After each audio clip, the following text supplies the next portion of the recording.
नमस्कार विद्यार्थी मित्रांनो. राज्यसेवा आणि ॲग्री एम-पी-एस-सीची पूर्वपरीक्षा आता 10 दिवसांवरती आलेली आहे. तुमचा सर्वांचा अभ्यास झालेला असेल, पण अभ्यासाबरोबरच तुम्ही किती टेस्ट सिरीज सोडवता तर ते सुद्धा महत्त्वाचं आहे.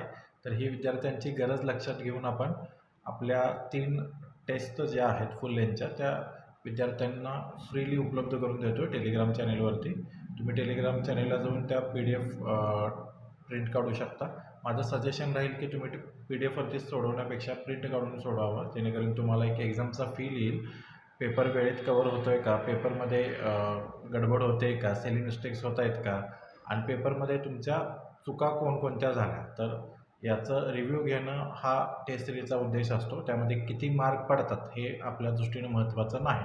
सो तिन्ही पेपर सोडवा.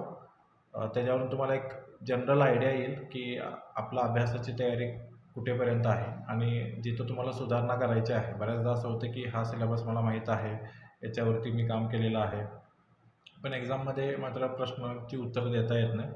मग ते गोंधळल्यामुळं असेल किंवा काही पाठांतरचा पार्ट असेल, काही कन्सेप्च्युअल क्लिअरिटी असतील, तर या सगळ्या गोष्टी तुम्हाला आता पडताळून पाहता येतील. आणि ज्या विषयांमध्ये किंवा ज्या विषयातल्या टॉपिकमध्ये अजून तुम्ही कच्चे आहात तर त्याच्यासाठी तुम्हाला अजूनही 10 दिवस आहेत. तुम्ही चांगल्या पद्धतीने रिव्हिजन करून तो पोर्शन क्लिअर करू शकता. सो सगळ्यांनी टेस्ट सिरीज सोडवा. जेवढे तुम्ही टेस्ट सोडवाल तेवढं तुम्ही प्रिलिम क्वालिफाय व्हायची शक्यता वाढेल. ओके, मेन्ससाठी आम्ही तयारच आहोत. फक्त प्रिलिम्स चांगल्या मार्जिनने क्वालिफाय व्हा, जेणेकरून आपल्याला अगदी पहिल्या दिवसांपासून ॲग्री एम-पी-एस-सी मेन्सच्या अभ्यासाची सुरुवात करता येईल. जो विद्यार्थी ॲग्री एम-पी-एस-सी मेन्सला सगळ्यात आधी स्टार्ट घेईल तर त्याला खूप मोठा ॲडव्हान्टेज राहणार आहे. त्याला तेवढी नंतर रायटिंग प्रॅक्टिस करता येईल. ॲग्री एम-पी-एस-सीचा सिलेबस खूप मोठा आहे. सो आत्ता सध्या मी तुम्हाला सगळ्यांना प्रिलिमसाठी शुभेच्छा देतो. All the best. थँक्यू.